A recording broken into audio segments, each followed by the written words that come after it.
Gabriel Boli adalah nama yang asing di dunia pendidikan. Mungkin tak banyak pihak yang tahu tentang dirinya.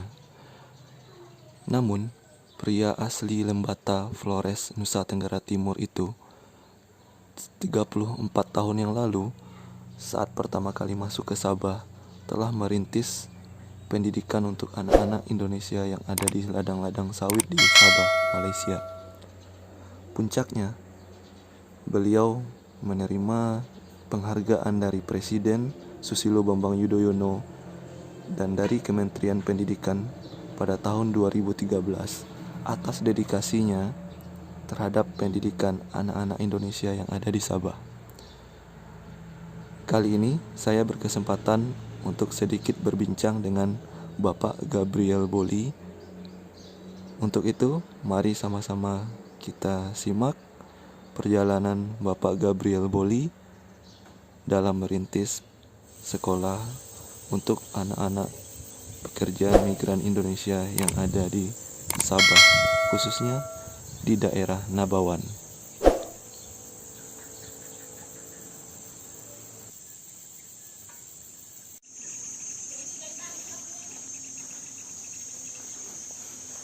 Tanya Pak, Bapak berasalnya dari mana terlebih dahulu? Saya dari Lembata, Dari Lembata, Nusa Tenggara Timur. Nusa Tenggara Timur. Berarti kalau kabupatennya Kabupatennya Lembata juga. Kabupaten Lembata.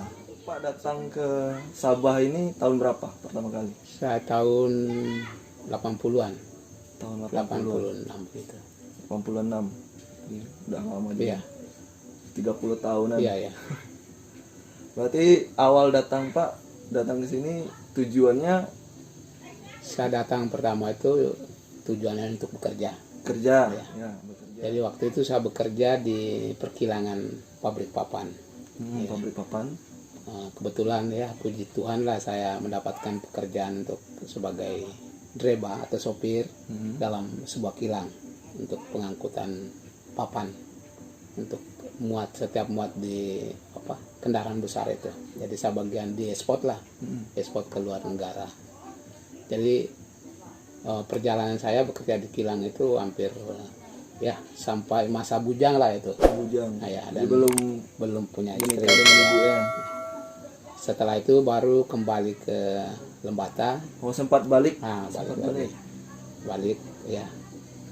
Tuhan menjodohkan saya dengan itu. Iya, dengan ibu ya. Setelah itu bawa dia datang, baru nikahnya di Tawau. Oh, nikah di Tawau. Di Tawau. Berarti sudah masuk ke Sabah lagi. Masuk ke Sabah. Setelah itu saya masih kerja lagi, membawa kendaraan lagi.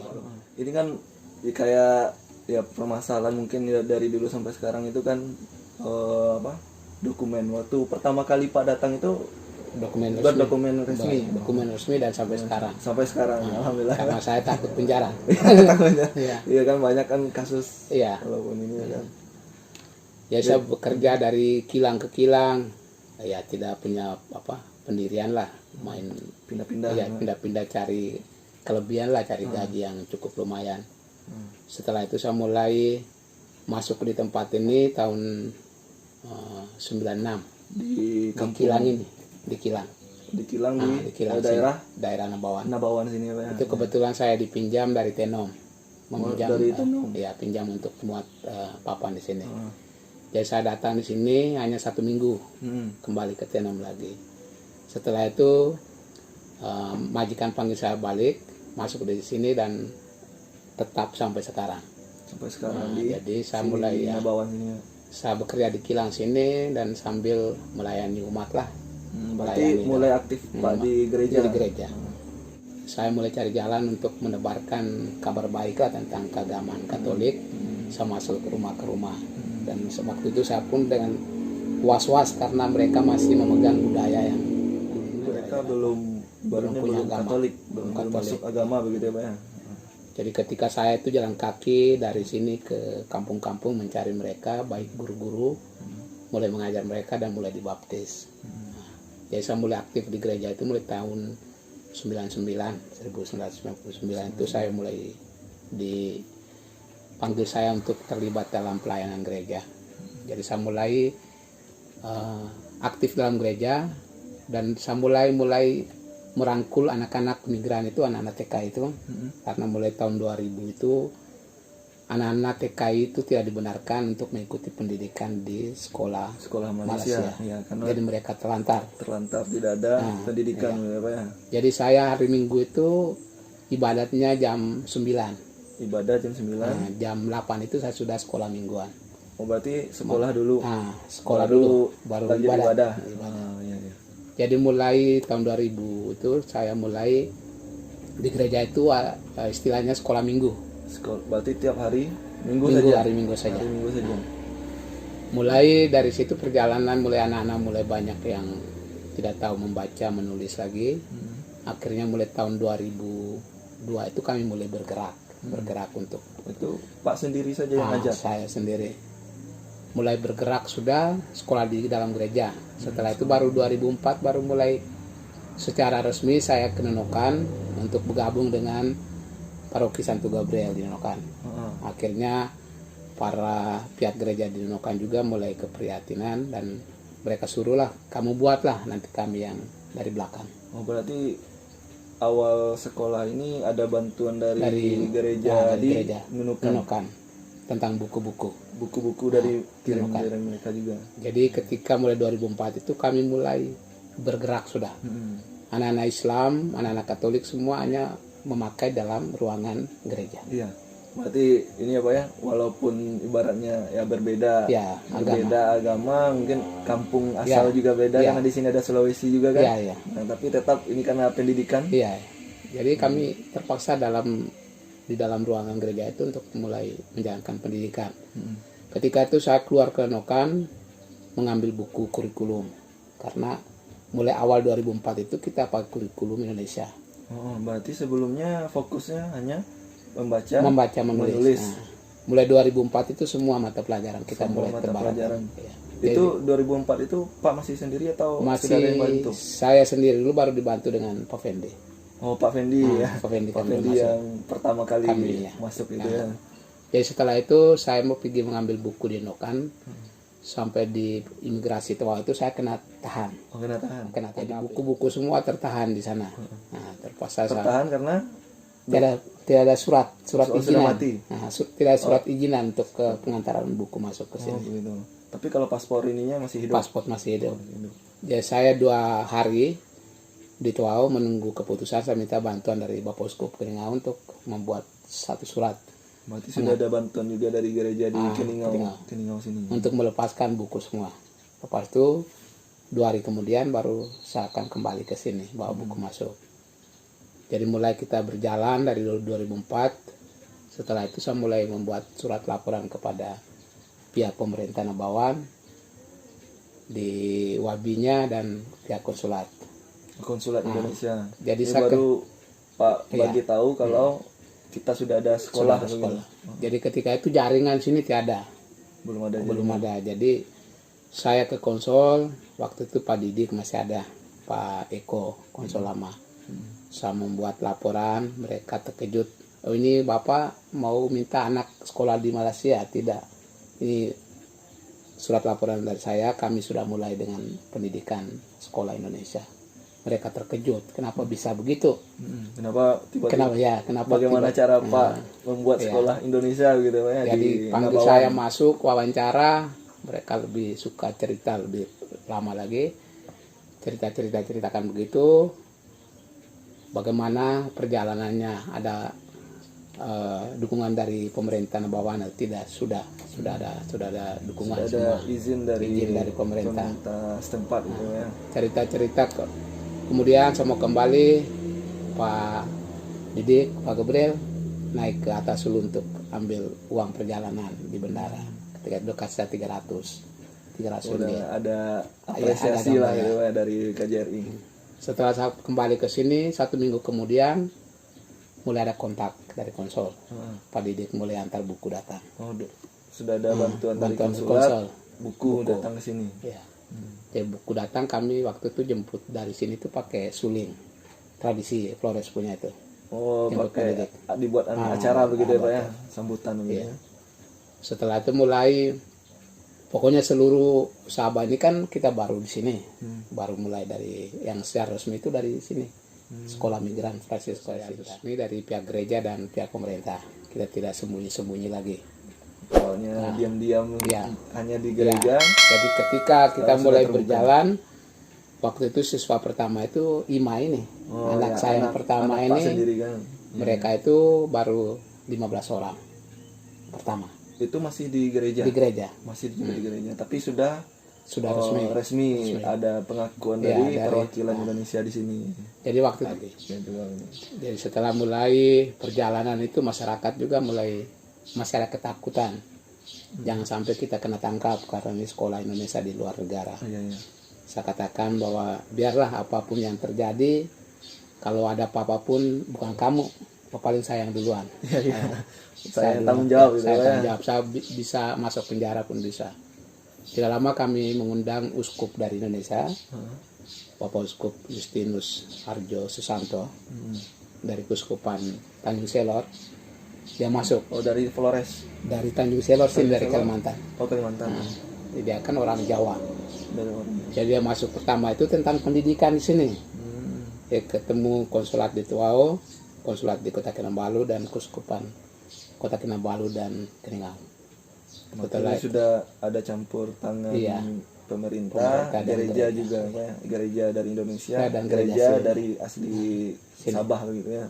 Ketika dia sampai di sini sempat mengumumkan bahwa untuk umat migran yang berada di sini tentang pendidikan kalian jangan takut. Kami akan bertanggung jawab ke pihak atasan. Jika ada apa-apa. Jadi ketika di Senjaya mulai berjalan terus, para suster dari Jakarta itu mereka ke Kuala Lumpur untuk ketemu dengan itu Presiden atau Menteri Ahmad Dawi. Ahmad Badawi, Perdana waktu Menteri itu. Malaysia waktu itu. Mereka bertemu di sana, ceritakan tentang pendidikan anak-anak migran yang sampai menjadi buta huruf. Jadi mereka ketemu di sana, akhirnya sekitar tahun berapa itu Menteri Malaysia dengan Presiden kita Bambang Yudhoyono. Pak SBY ya, Pak SBY. Mereka bersepakat untuk menandatangani di sana. Iya, jadi kesepakatan sekolah Indonesia itu di zaman Pak SBY di Indonesia dan Pak Ahmad Perdana Badawi. Menteri Ahmad Badawi Ahmad di Badawi. Malaysia. Jadi ketika itu mulai peresmian di gereja itu tahun 2008 itu sempat konsul naik dengan pemerintah di sini dan semua masyarakat seluruhnya di Sok dan maupun di sini untuk meresmikan sekolah kita di gereja itu. Waktu itu masih pakai di gereja. Ke gereja dan 4 tahun berarti Iya. Pak ya, dari 2004 2008. 2008. Setelah itu mulai makin bertambah murid, kita mulai mencari lokasi baru. Jadi ketika itu saya bekerja sama dengan Bruder Nebawan, Lasal Brother itu untuk mencari donatur dari mana saja untuk membantu sekolah ini. Akhirnya mulai 2009 Lasal Brother mendapatkan donatur dari Singapura, ya, dari pihak ke Lasal Brother. Jadi mereka datang untuk membelikan lokasi ini Lokasi sekarang sekarang tanah ini sekarang ini Pak ya. dan untuk pembangunan yang Dan buat sebagian ini. bangunannya juga. Ya, dari Bruder mereka itu dari Nebawan. Jadi sudah banyak sekali ini Iya. ya. Campur tangan campur dari banyak pihak. Private University selama 1 minggu itu pakai bahasa Inggris semua. Jadi anak-anak waktu imam mereka itu sudah dilatih untuk ikut ibadah dalam bahasa Inggris selama 1 minggu itu. 1 minggu. Sampai selesainya itu. Setelah mulai berdirinya ini sampai sekarang.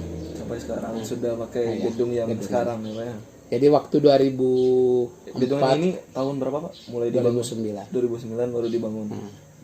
Kayak kita awal dari 2004 di gereja. Ya, 2004 sampai 2008 itu di gereja, 2009 mulai bangun yang Baru yang sekarang. 2010 baru pindah di sini. 2010 selesai baru pindah.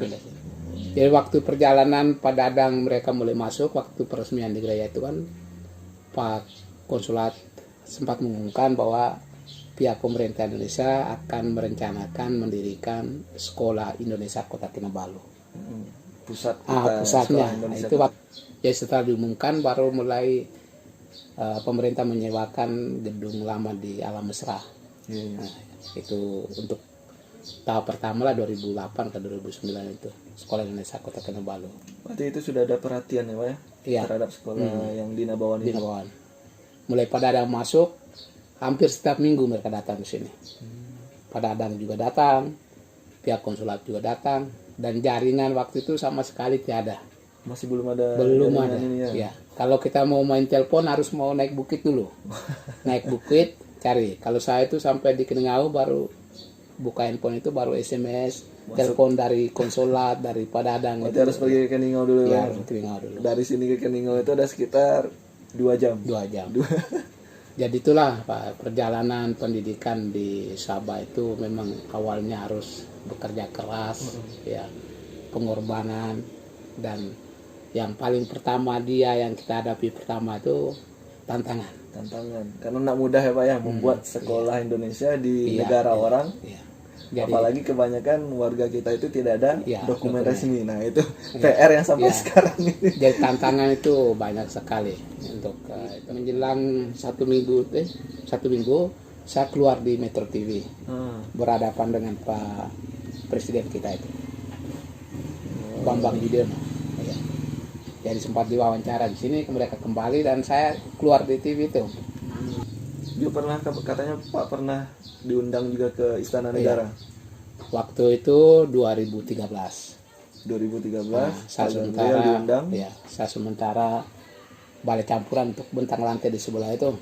Sorenya saya terima telepon dari konsulat, Pak Gabriel di mana? Saya sementara buat kerja untuk penambahan kelas. Sekarang berhenti, kau cari tempat ke toko-toko untuk ukur baju dan celana. Nah, kirim cepat ke sini.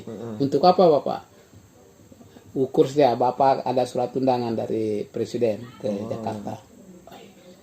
Mulai saya berpikir, kapan berangkat?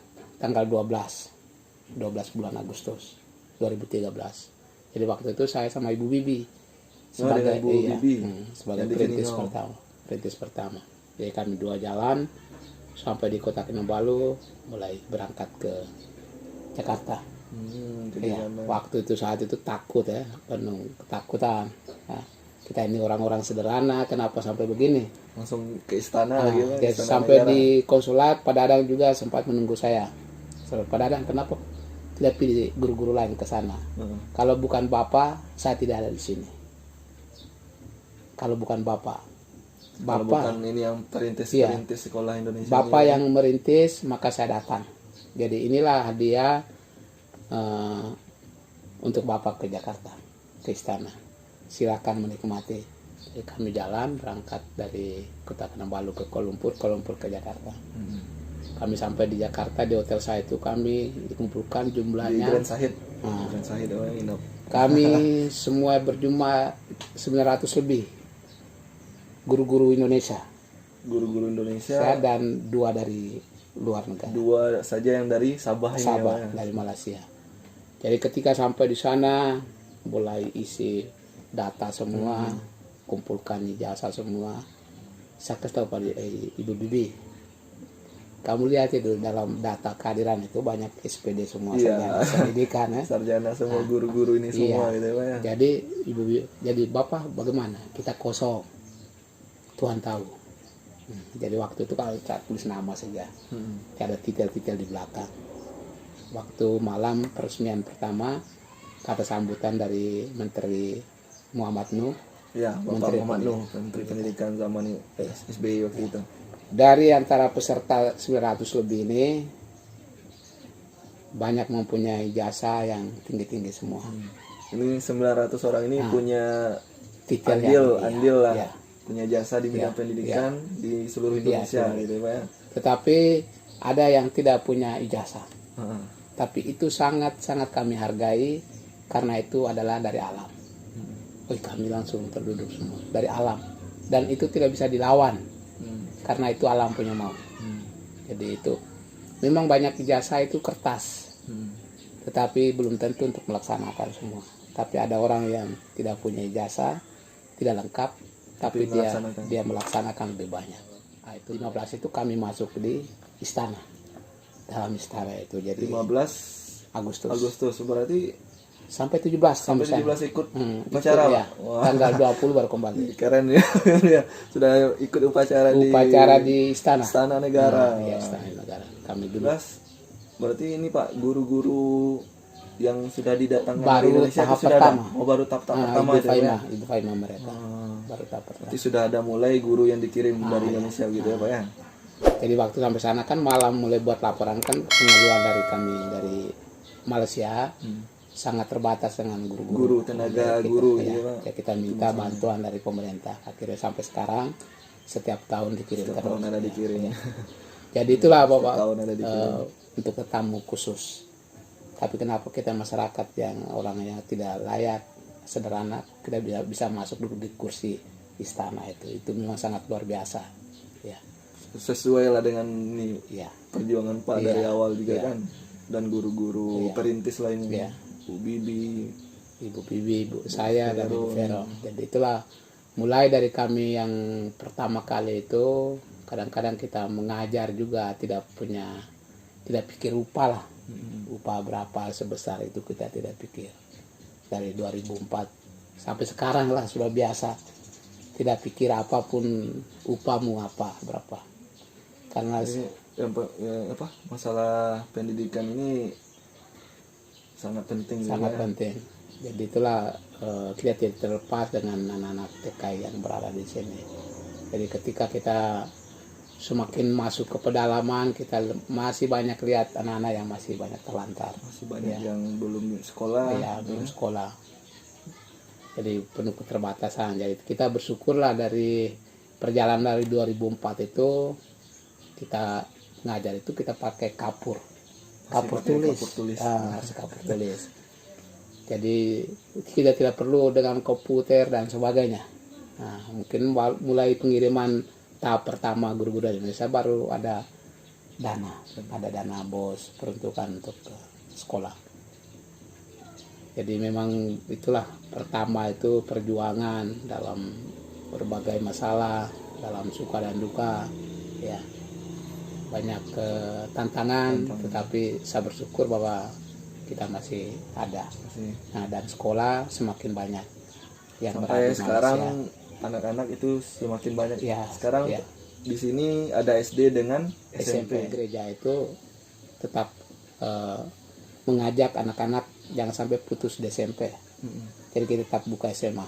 Jadi ketika saya pergi Nunukan ambil pakaian seragam SMA, konsol juga masih takut. Daerahkan semua pakai pakaian biasa. Tetapi kita masih pakai pakaian seragam SMA.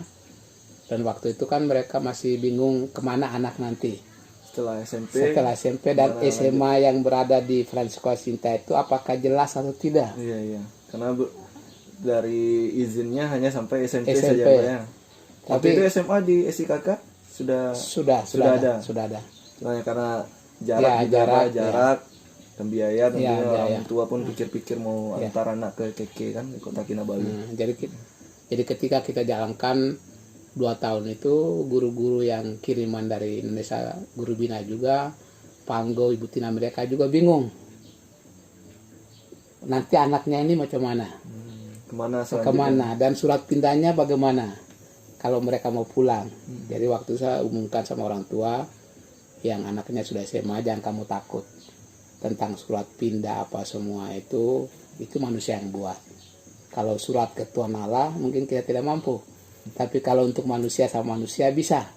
Jangan kamu takut dengan apa alasan dari luar itu, jangan takut. Teruskan saja. Kami ada. Jadi ketika anak-anak mulai ada yang pulang ke Larantuka, pulang ke Indonesia, ke Indonesia. lanjut sekolah di sana. Jadi kelas 2 di sini SMA dan dia pulang ke Larantuka, kami buat surat pindah.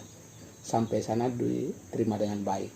Mereka Berarti tidak ulang dari kelas 1. tidak. Lanjut. Mereka telepon, kami terima kasih kepada Bapak Gabriel karena atas perhatian bagi anak-anak migran. Jadi sekarang mereka tetap berada di kelas 3 SMA di sini. Bu Tina dan Panggo rasa puas hati. Rupanya Bapak ada jaringan yang kuat. Iya. Selama ini kami takut-takut. Kemana anak semua ini?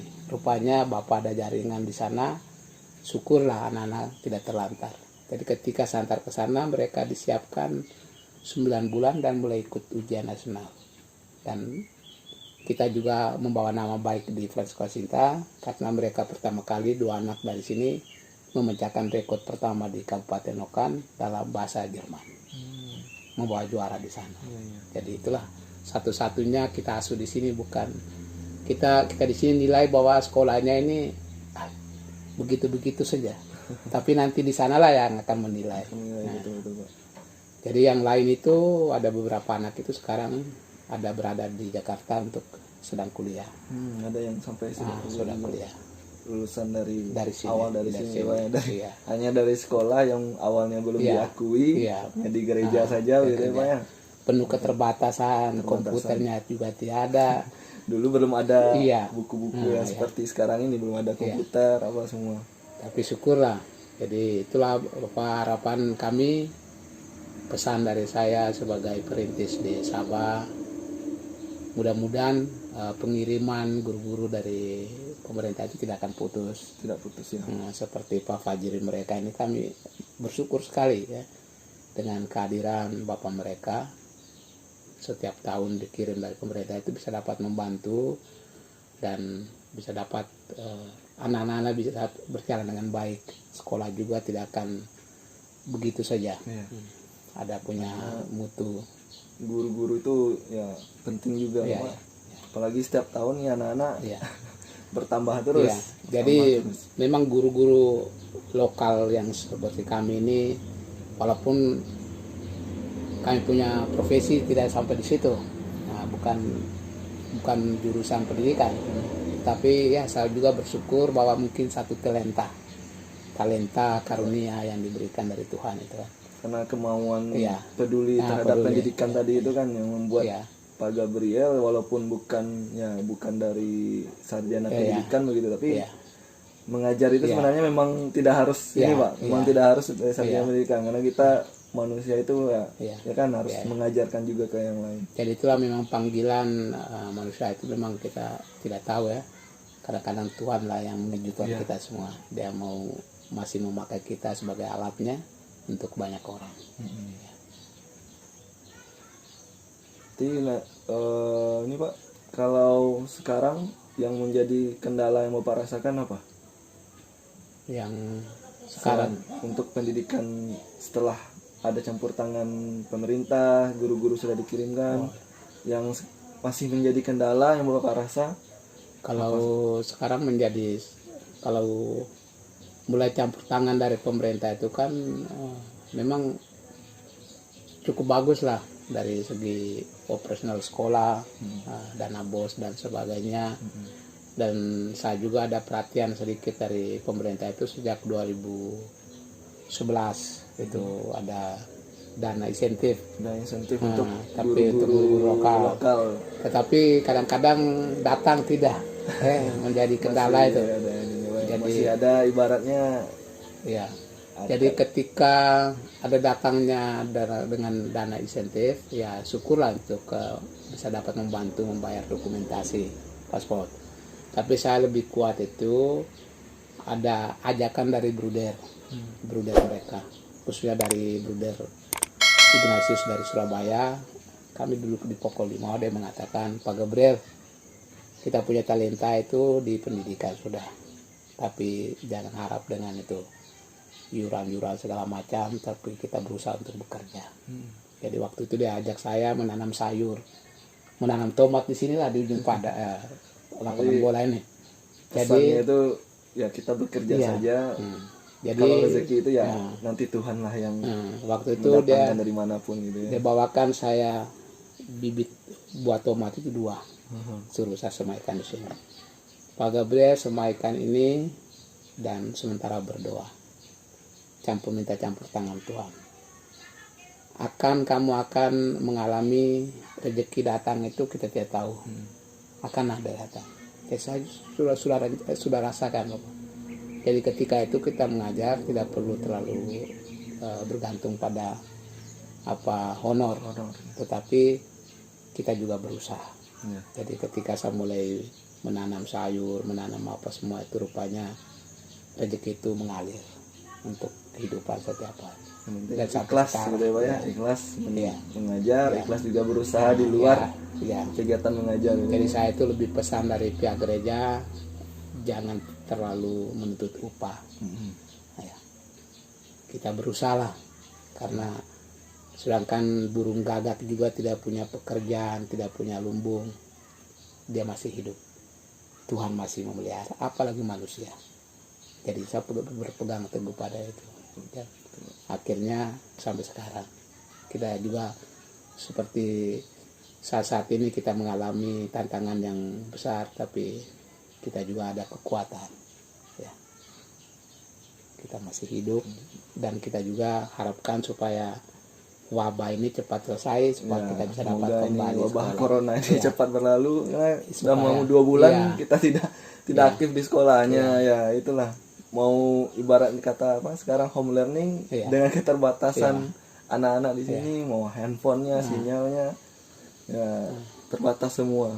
Jadi ya mungkin yang bisa ikut home learning ikut, yang tidak ya Iya. tidak bisa ikut juga. Semoga lah corona ini bisa Ya. segera cepat ini pulih. Jadi itulah Pak Fajri, dari awal 2004 kami menaburkan benih-benih kebaikan.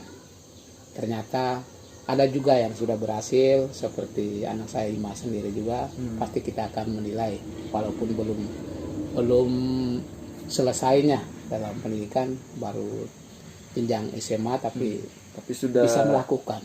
Itulah kita rasa banyak bangga. anak-anak yang masih belum, sementara Ya. anak bapak sudah bisa sampai bisa. SMA gitu ya Pak ya. Dan kita bisa dapat melihat bahwa dia bisa buat sesuatu di tempat ini. Sudah bantu-bantu untuk Iya, mengajar juga di iya, sini kan. betul. Jadi itulah keberhasilan kita berbuat sesuatu di negara orang, tidak sia-siakan untuk membawa banyak orang. Kegiatan ini Pak yang sehari-hari bapak lakukan selain mengajar, ya paling berkebun. Saya kalau setelah mengajar, sore-sorenya itu mulai berkebun. Berkebun. Pertanian karena saya hobi di pertanian. Ya. Banyak ini tanamannya. Iya. Pak Gabriel, ini ada Ya. cabai yang paling banyak ini. Keladi. Keladi pun ada. Jadi Di itu hari Minggu ibadat. ibadah Pak Gabriel aktif juga nih di gereja. Saya tadi pagi jam 8 juga kami sekeluarga ibadat. Baru Ibadah. selesai. Karena sekarang ibadah di rumah. Ibadah di rumah. Karena semua tempat ibadah dilarang Iya, ini dilarang. karena corona ini Ya sekarang kita semua diberi kesempatan untuk beribadah di rumah. di rumah. Ya, dengan keluarga. Biasanya kan ramai. Nah, sekarang ini dengan keluarga. Ada hikmahnya juga Pak. Iya, iya. Betul Pak, ada hikmahnya juga ini. Kita ada rasa. Walaupun karena penyakit kan, tapi Iya. akhirnya kita satu keluarga ini ya Iya. biasanya jarang, nah Iya. jadi berkumpul lagi gitu kan. Jadi selama ini corona ini, saya juga hampir setiap hari menerima telepon dari hampir semua masyarakat kita, khususnya dari TKI Indonesia, baik di pedalaman semua itu. Pengeluhan mereka seperti ini. Jadi saya itu mendengar dan menyampaikan ke pihak atasan, pihak gereja atau pihak konsulan, ternyata sudah dibantu. Ada bantuan semuanya. untuk WNI yang ada di sini. Iya. Dulu katanya orang tua pun takut, mungkin ya karena takut karena mungkin tidak ada dokumen untuk mengizinkan anak-anaknya ini sekolah. Karena mereka pun berpikir lebih baik kerja saja Iya, gitu, ya, kerja. dapat uang. Iya. Nah, tapi akhirnya karena usaha juga nih Iya. menyentuh hati gitu semua. Pak. Pendidikan itu penting. Iya. Nah, akhirnya banyak juga anak-anak akhirnya sampai Iya, sekarang sampai sekarang. sekolah. Iya. Jadi itu mulai terjawabnya pemerintah, dua pemerintah Malaysia dan Indonesia, akhirnya kita bersyukurlah sekolah Indonesia Kota Kinabalu menjadi pusat kita lah, yang Sekarang begitu jadi pusat. megah sekali. Ya. Dengan gedung yang Iya. megah. Kalau khusus untuk sekolah Indonesia di luar negeri ini, Iya. sekolah Indonesia Kota Kinabalu itu yang paling besar ini, Iya, iya. yang paling banyak muridnya. Satu Sabah ini muridnya semua. Dan bagi kami perintis juga bersyukurlah pada pemerintah Indonesia, bukan sedikit untuk menyalurkan dana di luar negara tentang pendidikan. Khususnya Yang di cukup Malaysia besar, ya. Sabah ini Pak, ya. Dari biaya gurunya, dan dana BOS operasional untuk sekolah. sekolah ini. Nah, seluruh CLC sekarang ini dari SD sampai SMP, itu sudah ada bantuan Ya. dana BOS atau Dana bantuan BOS, ya Pak ya. ya. Jadi bersyukurlah pada pemerintah atas perhatian. Jadi sekolah Indonesia di luar negara ini bukan begitu saja, tapi cukup kuat sekali diperhatikan dari pemerintah. Tambah lagi ini anak-anak sudah banyak juga yang beasiswa kembali sekolah untuk SMA, Ya. bahkan sampai kuliah. Kuliah. Nah, banyak ini. Iya. Mudah-mudahan yang tahun ini kita Pak, Iya. anak-anak kita yang tahun sekarang ini yang kelas 9 sekarang ini, termasuk ada Pak Ya, termasuk anak saya. Pak Gabriel juga kelas 9. Mudah-mudahan nih lulus dapat beasiswa, Ya, mudah-mudahan. beasiswa untuk kembali sekolah di Indonesia nanti. Ya. Oke Pak Ubi ya. Oke, terima kasih Pak Fajri. Saya yang terima kasih Pak atas ini Ya. informasi dan ceritanya Bapak. Semoga cerita yang singkat ini menjadi kesan yang terbaik di Indonesia. Ya, Satu saat mudah-mudahan ini jadi info juga untuk di Indonesia, seperti apa awalnya pendidikan untuk pendidikan anak-anak di Indonesia yang ada di Sabah ini ya Pak ya. ya, karena Pak Meriakan kita tahu kapan kembali. Ya, kalau Pak. kami sini Ketika kami selesai ya, pulang. kembali ke Indonesia. Kalau udah saya tahu ini, lagi kapan mau balik ya, lagi ke sini. saya ini masih berada di sini. Udah tahu, mudah-mudahan ada rezeki juga akan pulang juga. Ya. Tapi kita yang penting selagi masih di sini Ya. berusaha untuk pendidikan Ya. anak-anak yang ada di sini ya Pak ya. Kita masih hidup, itulah tugas kita untuk menebarkan kebaikan untuk banyak orang. Ya, Pak Gabriel, terima kasih waktunya Pak. Sama-sama. Walaupun Ya. dalam keadaan sekarang yang banyak Iya. virus corona ini ya Pak Gabriel masih menyempatkan waktu untuk ya sekadar berbincang-bincang singkat dengan saya di sini. Iya. Terima kasih sekali lagi Pak Oke, Gabriel. sama-sama Pak.